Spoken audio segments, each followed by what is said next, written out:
안녕하세요. 성도 여러분, 반갑습니다. 저는 영화부를 맡고 있는 이명옥 전도사입니다. 교회에서 라비나 또 커피 마시면서 여러분들의 얼굴을 보고 인사하고 하던 그런 시간이 참 그립는데요. 하지만 이렇게 또 QBC를 통해서 만나 뵙게 돼서 너무나 반갑고 감사합니다.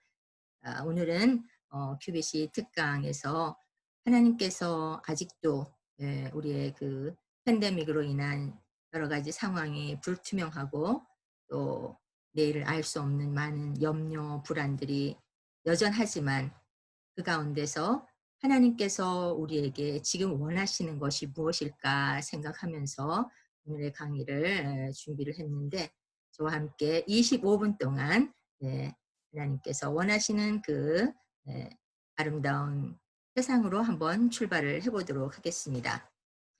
먼저 여러분들에게 제가 문제를 하나 드릴 거예요.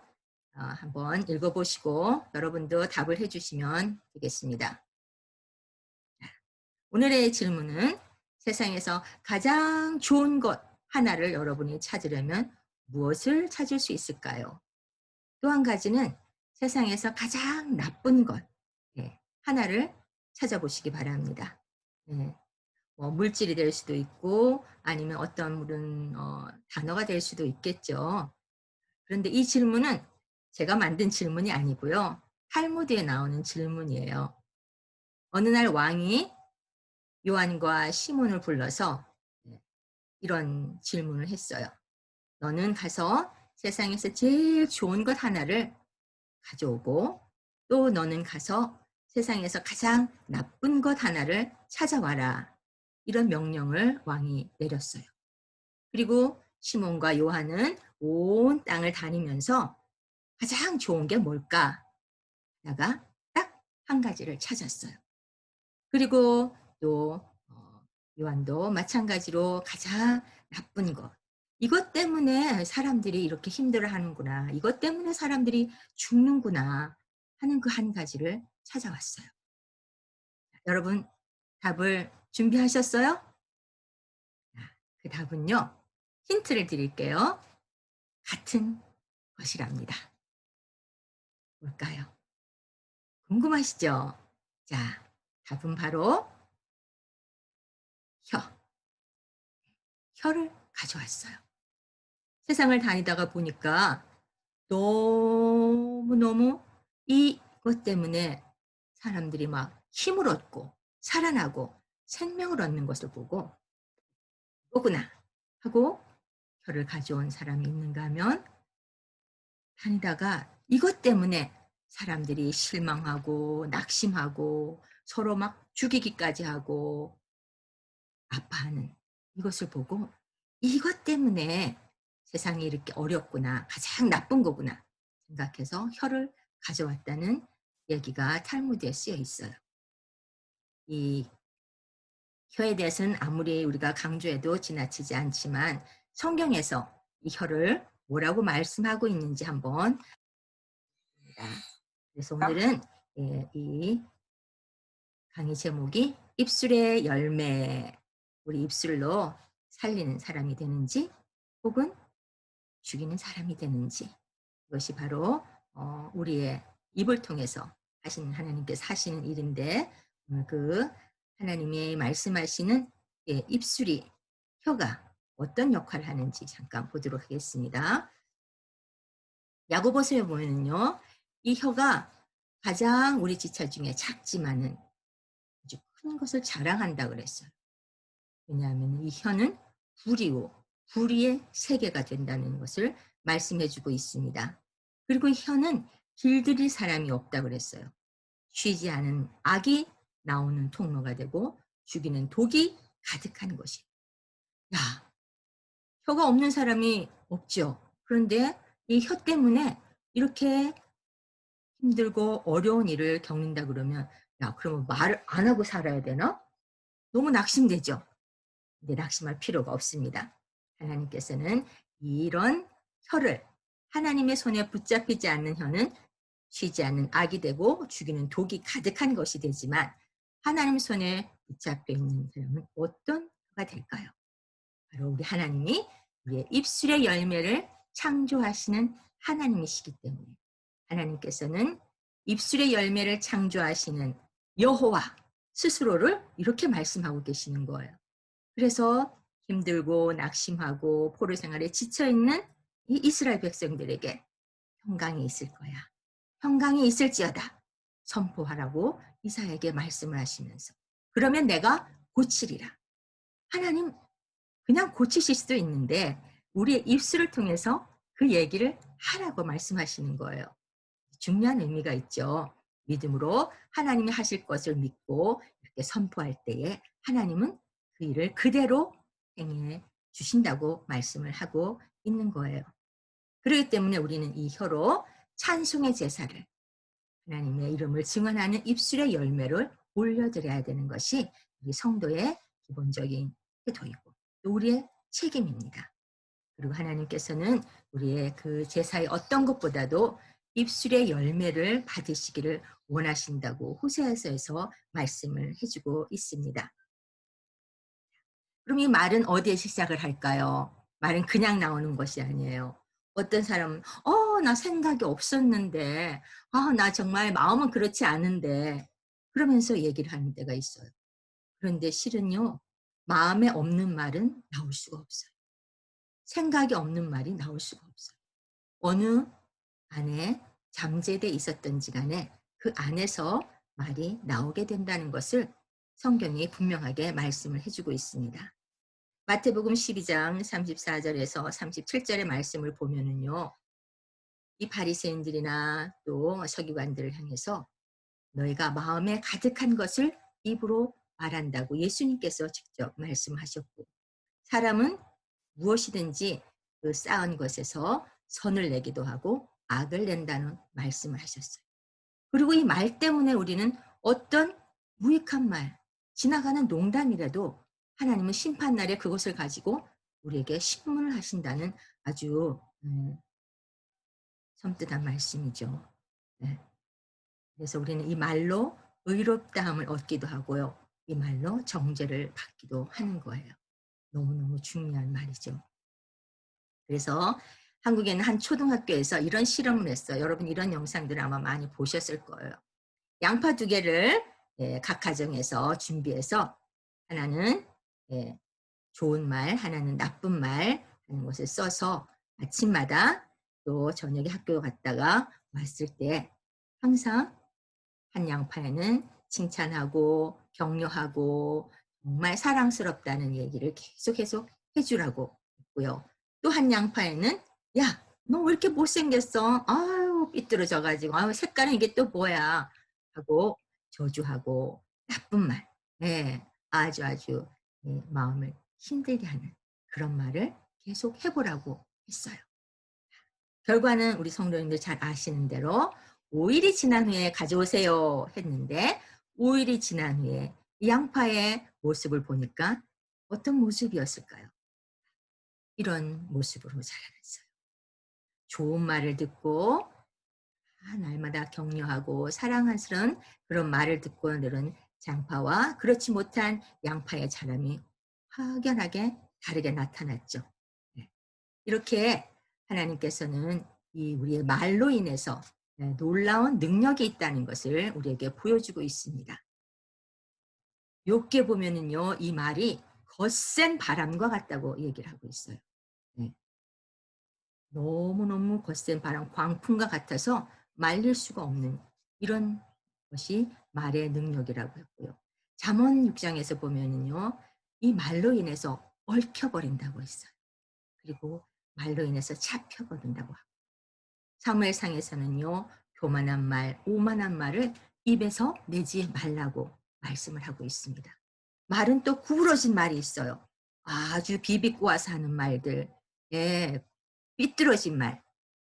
이런 말들이 얼마나 사람을 아프게 하고 상처가 되는지 이 말에는 능력이 있는 거예요. 우리는 어떤 말을 쓰고 있는지 오늘 한번 점검해 보기를 원합니다. 그래서 시편 기자는 19편에서 나의 반석이시오 나의 구속자이신 여호와여 내 입의 말과 마음의 묵상이 주의 앞에 연락되기를 원하나이다. 하나님이 들어도 괜찮은 말, 하나님이 미소 짓는 말, 하나님의 기쁨이 되는 말, 이것이 바로 우리의 일상 속에서 회복돼야 될 말일 줄 압니다. 그래서 우리가 잘 아는 대로 시편 141편에 보면은요. 내 입에 하수꾼을 세우시고 내 입술의 문을 지키소서. 재밌는 카툰이 있어서 제가 함께 올려봤는데요. 입술의 문을 딱 지키고 있는 파수꾼이 있어요. 긴장을 늦추지 말고 잘 지켜야 된다. 네.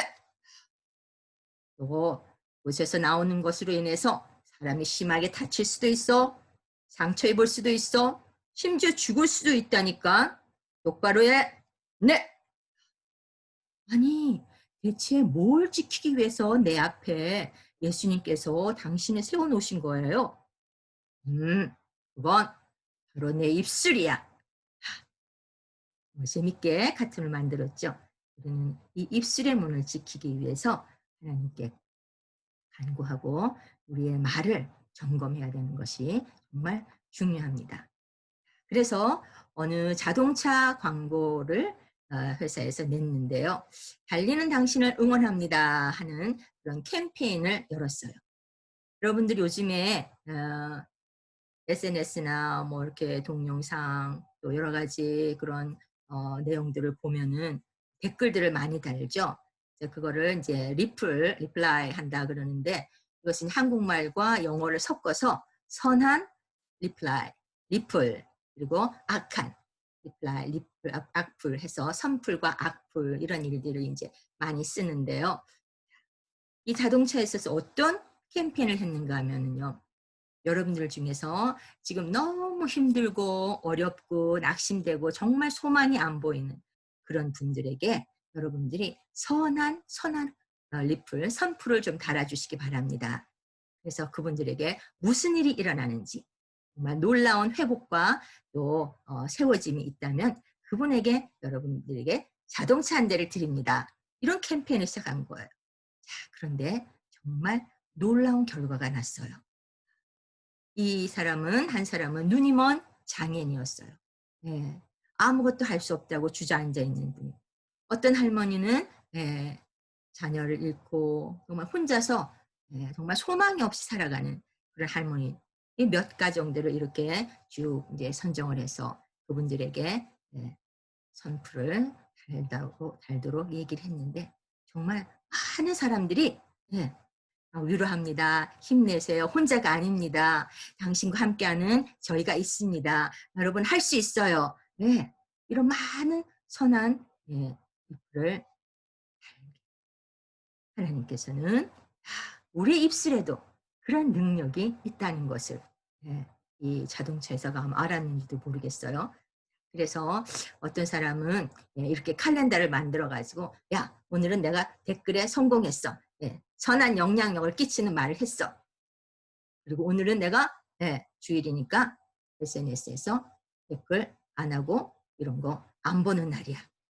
이렇게 해서 자기 스스로 점수를 매기기도 하고 이 선한 선풀을 달면서 이 캠페인이 정말 자동차 광고는 직접적으로 안 했지만 너무나 놀라운 그런 결과를 가져왔다는 것이 나와 있어요. 하물며 세상에서도 이렇게 말로 인해서 영향력이 지대한데 우리 성도들은 어떻겠어요? 우리 성도들은 우리가 실수가 없는 분은 없어요. 실수가 없는 사람은 온전한 사람이라고 얘기를 했죠. 그래서 우리가 다 실수 있고 부족한 것이 있고 또 우리가 정말 이건 주워 담고 싶다 하는 그런 말을 할 때도 있지만은 우리는 이 언어를 통해서 우리가 쓰는 말을 다시 한번 점검하고 또 하나님의 능력에 의지하고 우리가 바꿔야 되는 말, 또 해야 되는 말, 다시 한번 창조적으로 만들어 가야 되는 말이 무엇인지를 생각해 보고 또 써보는 그런 시간을 가지면 좋겠습니다. 내가 잘 쓰는 말인데 그냥 여러 가지 문장 중에 항상 이 말이 같이 붙어 다니는데 어떤 말이 있을까요? 여러분 이 시간에 한번 스스로 써보시기 바랍니다. 아이 참 그럴 줄 알았어.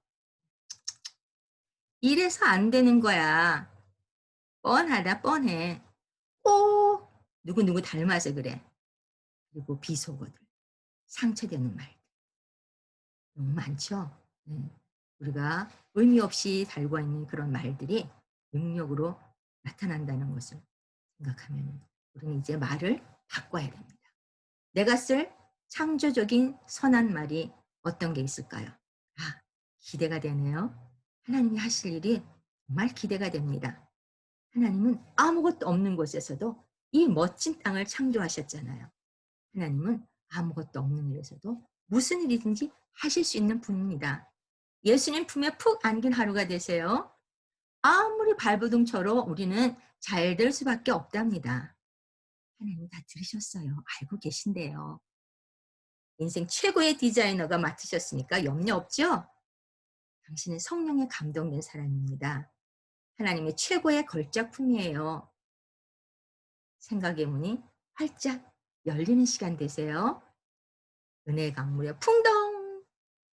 자, 아마 이보다 더 아름답고 창조적인 선한 말들이 여러분에게 많이 있을 겁니다.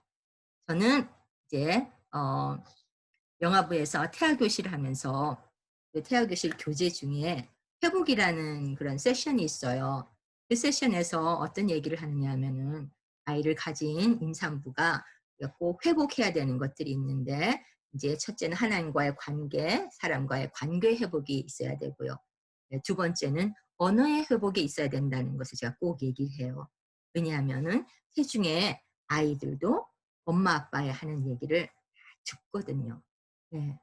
아이가 눈에 보이지 않고 아직도 뱃속에 있지만은 엄마가 무슨 얘기를 누구에게 어떻게 하는가, 엄마의 감정이 지금 어떤 상태인가 이런 것들을 아이가 다 뱃속에서 느끼고 있기 때문에 우리는 이 말을 임산부가 바꿔야지 아이들에게도 좋은 영향력을 줄 수 있다 하는 얘기를 많이 하게 되는데 요즘에 우리 TV나 영상이나 뭐 뉴스 같은 걸 보면은 정말 힘든 얘기가 너무 많아요.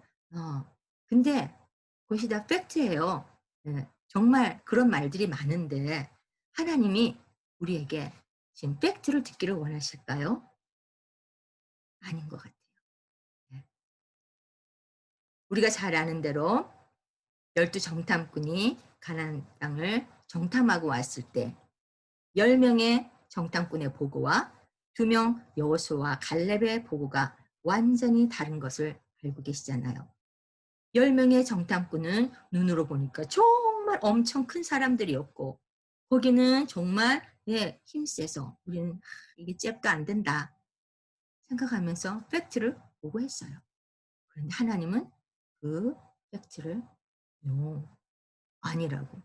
너희 말한 대로 내가 그렇게 해주겠다고 그렇게 하나님께서 말씀하셨고 또 물론 팩트는 그렇지만 이것은 하나님이 우리에게 주신 밥이야 생각하고 믿음으로 하나님의 약속의 말씀을 붙들고 말했고 보고했던 여호수아와 갈렙은 그 말한 대로 하나님께서 가나안 땅으로 들어가게 하셨잖아요.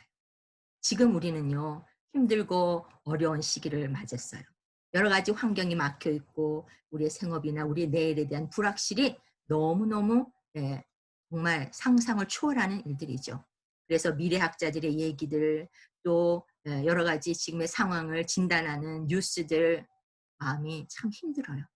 하지만 하나님께서는 이런 상황 가운데 우리 성도들을 통해서 하시고자 듣고자 하는 말이 있다는 것을 우리가 잘 기억해야 될 줄 압니다. 그래서 저는 이 시간 잠깐이지만 우리 앞으로 다시 만날 그날까지 하나의 캠페인을 제의하면서 강의를 마치고자 합니다. 어떤 캠페인이냐면요. 언어 회복 캠페인. 이것을 제안하려고 합니다. 첫째는 하루 한 번 내 자신에게 믿음의 언어를 선포하자. 둘째는 대화 속에 사랑과 소망과 격려와 축복의 언어를 말하자. 우리 아침에 만나는 식구들에게도 또 우리 교우들에게도 이웃에게도 또 우리의 일더들에게도 우리 학생들에게도 이런 사랑과 소망과 격려와 축복의 언어 24시간 집에 있는 아이들 힘들고 짜증나고 지치고 어려운데요.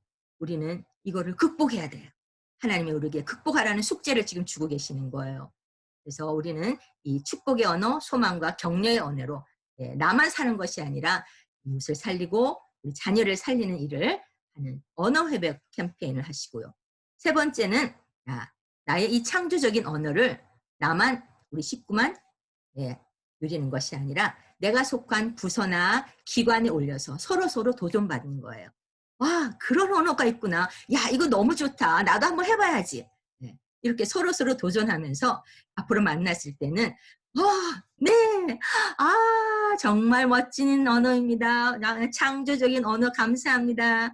우리가 너무 감사한 것은요, 매일매일 우리 목사님께서 말씀을 주시고 계시잖아요. 사순절 이후에 계속. 그러면서 제가 보니까 한 번도 이런 소망과 사랑과 격려의 언어가 빠진 적이 없어요. 하나님께서 우리를 그렇게 밀고 가시는 거예요.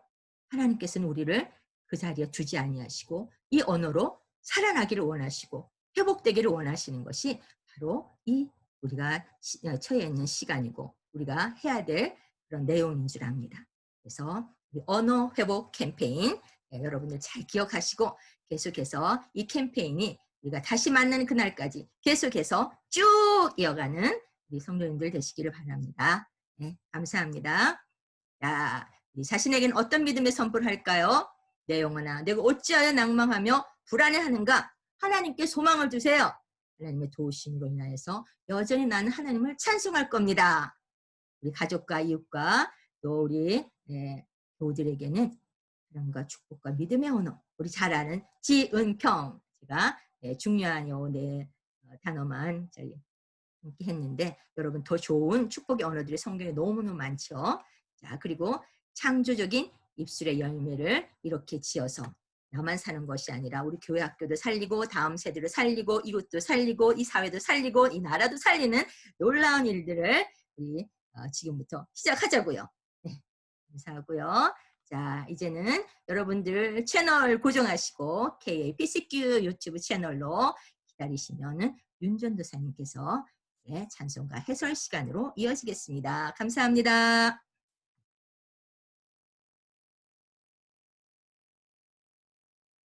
여러분 안녕하세요. 이번 주부터 QBC 찬송가 해설 특강이 생겼습니다. 찬송가에 만들어진 배경을 배우며 좀 더 그 찬송가에 가깝게 다가갈 수 있으면 좋겠습니다.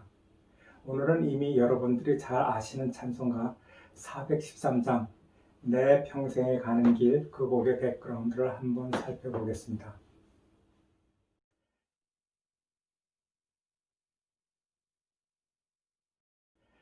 미국 시카고에 아주 행복한 사람이 살고 있었습니다. 그의 이름은 호레이쇼 스패포드였습니다.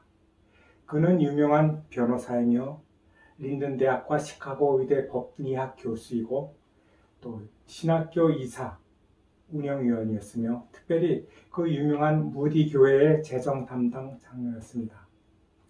43세 변호사인 스패포드는 아름다운 아내와 5명의 아이들과 함께 시카고 근교에서 살고 있었습니다. 1871년에 그의 외아들이 죽고 몇 달 후에 시카고에 대화재가 발생하여서 그의 전 재산을 모두 잃어버렸습니다.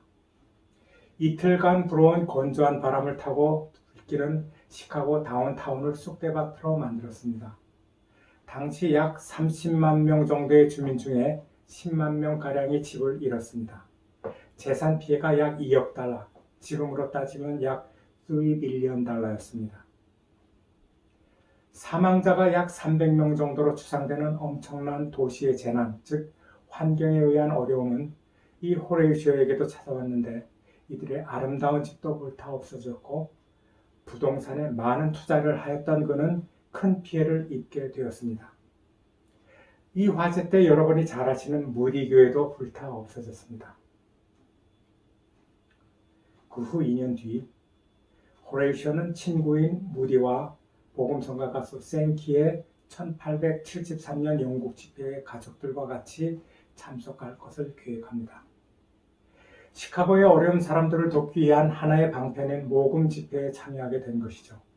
이렇게 전도 집회의 참석과 아내의 건강을 위해 가족 모두가 유럽 여행을 계획했으나 그 그가 회계 집사로 있었던 무디 교회의 교회 건물 재건과 자기 사업의 뒷정리 문제로 가족들과 같이 못 떠나고 아내와 딸들이 먼저 배를 타고 출발했습니다. 호레이쇼 자신도 곧 그들의 뒤를 따라가서 프랑스에서 만나기로 계획하고 헤어졌습니다. 이렇게 호레이쇼를 미국에 두고 안나와 네 딸은 1873년 11월 중순 필드 하버 여객선을 타고 뉴욕을 출발하여서 프랑스로 향했습니다. 당시에 증기선으로 약 12일이 걸려서 미국과 영국을 오가며 왕래했었습니다. 며칠 후면 파리에서 크리스마스를 보낸다는 생각으로 안나와 그의 네 딸은 흥분된 시간들을 배 안에서 보냈습니다. 시카고에서 떠난 그들은 엄마인 안나와 11살짜리 애니, 9살짜리 맥이, 4살짜리 베시, 그리고 2살 난 타네타, 이렇게 5명이 있었습니다. 11월 22일 저녁에 엄마와 네 딸은 배에서 하루를 마치고 하나님께 감사의 기도를 드리고 꿈의 도시 파리를 그리며 잠자리에 들었습니다. 하지만 이게 웬일입니까? 새벽 2시에 갑자기 쿵 하는 소리와 함께 배가 흔들려서 눈을 떴습니다. 밝은 별이 빛나는 낡은 말씀에도 불구하고 이 배는 스코틀랜드에서 온 로키언이라는 배와 충돌하여서 불가사의하게 12분 만에 침몰되었습니다. 네, 12분 만에요. 굉장히 빠른 시간에 침몰이 되었죠. 사람들은 구명보드를 타기 위해 미친 듯이 서로 밀치고 덮치고 난리법석입니다.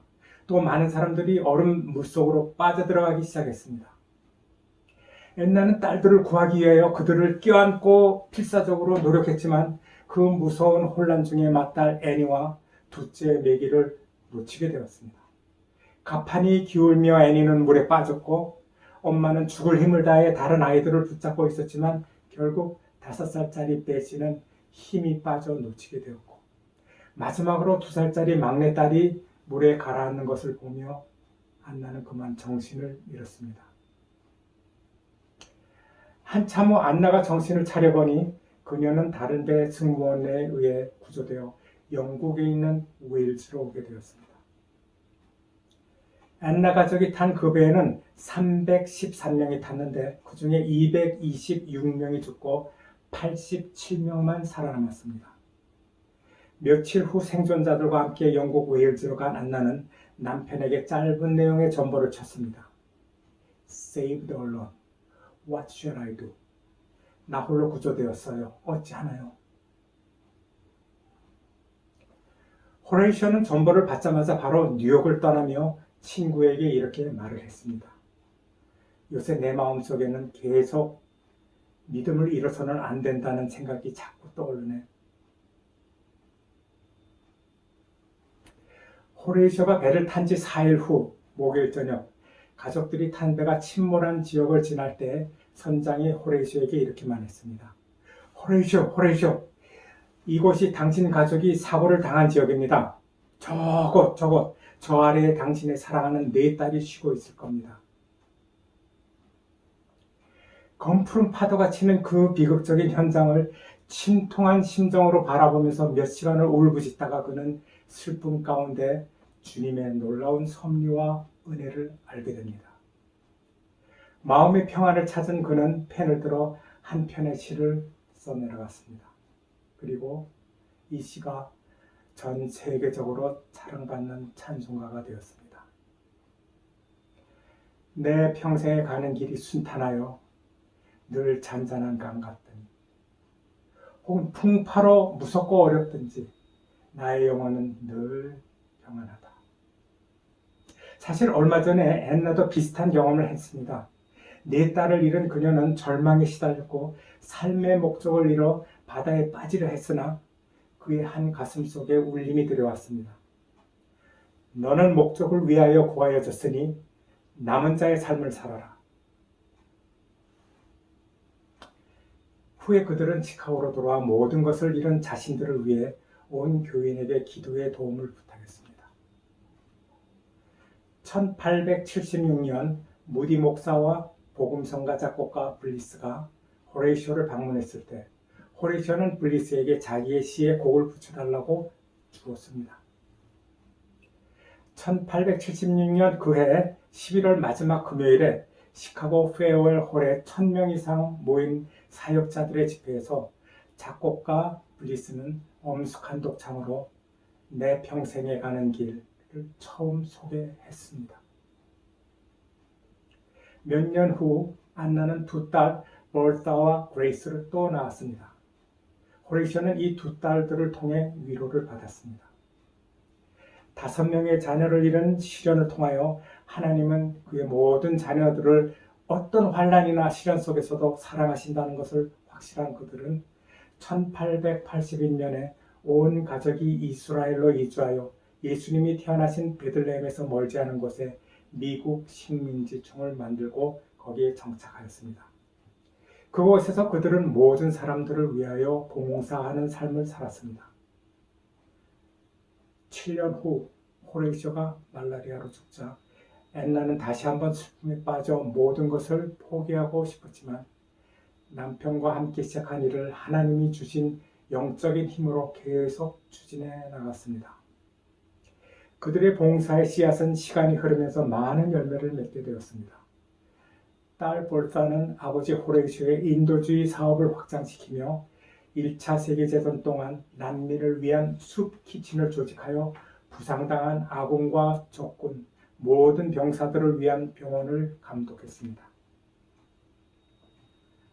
1925년 크리스마스 이브에 볼사는 베들레헴으로 가는 길에 아랍계 남자와 나귀를 탄 병든 아내와 간 태어난 아기를 마주치게 되었습니다. 이들은 6시간 동안 나귀를 타고 병원을 찾아 이리저리 헤매었으나 크리스마스 이브란 모든 병원이 문을 닫고 머물 곳이 없었습니다. 이것은 마치 2000년 전에 베들레헴에서 태어나신 예수님처럼 머물 곳이 없는 같은 상황이 신기해서 볼사는 바쁜 와중에도 그들을 친구 집에 머물 수 있도록 어레인지해 주었습니다. 다음날 아침 그들을 찾았더니 아기의 엄마가 밤새 죽고 아기의 아빠는 볼사에게 갓난 아기를 맡아줄 것을 요청했습니다. 그리고 당연히 볼사는 그 아기를 맡기로 했습니다. 볼사는 그 아기의 이름을 노엘이라고 지어주고 그 주에 2명의 다른 고아를 데려다가 앤나 스패포드 베이비 홈이라는 고아 사업을 시작했습니다. 이곳은 국적이나 신념을 구분하지 않고 도움이 필요한 모든 사람이 올 수 있는 센터로 지금 현재에도 스패포드 칠드런스 센터라는 이름으로 예루살렘에서 운영되고 있습니다. 하나님의 섭리가 참 신기하시죠?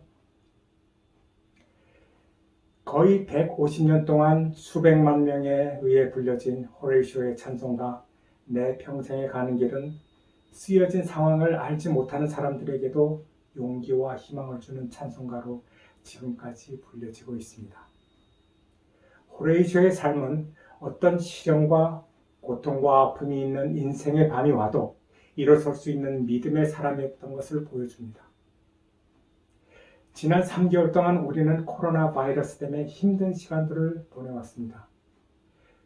병들고 죽고 서로 만날 수 없고 직장을 잃고 경제적으로 힘들고 교회에서 예배 드릴 수도 없는 우리의 시련의 밤을 겪고 있습니다. 특히 외롭게 혼자 사는 사람들은 어디로 향할 줄을 몰라 자살 핫라인에 들어오는 전화들이 코로나 바이러스가 시작한 후로 891% 점프한 상황이 되었습니다. 900% 증가한 거죠. 하지만 막상 이 어려움이 막 끝나가는 것 같은 이 시점에 경찰의 과잉 진압이 죽음까지 몰고 가는 일 때문에 폭동과 약탈까지 생기니 완전 혼돈의 세상이 되었습니다. 우리는 뉴스에서 데모, 프로테스트 아니면 싸우고 불지르고 약탈하는 모습을 많이 볼 수 있습니다.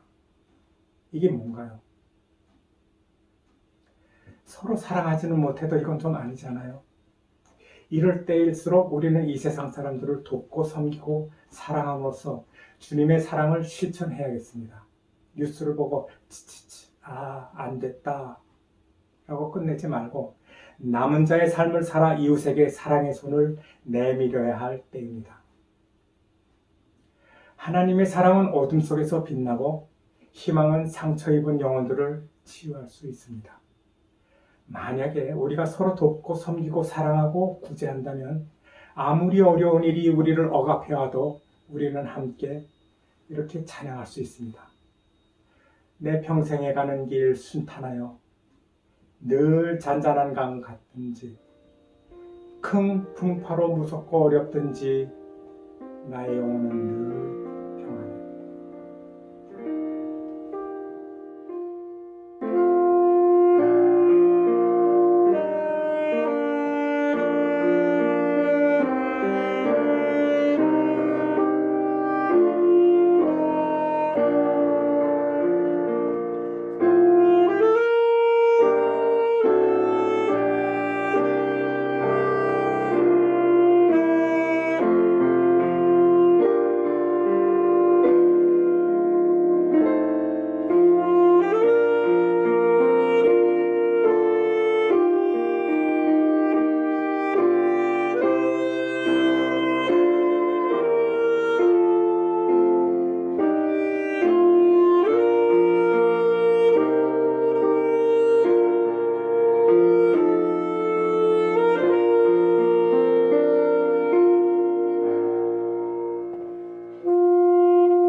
여러분 수고하셨습니다.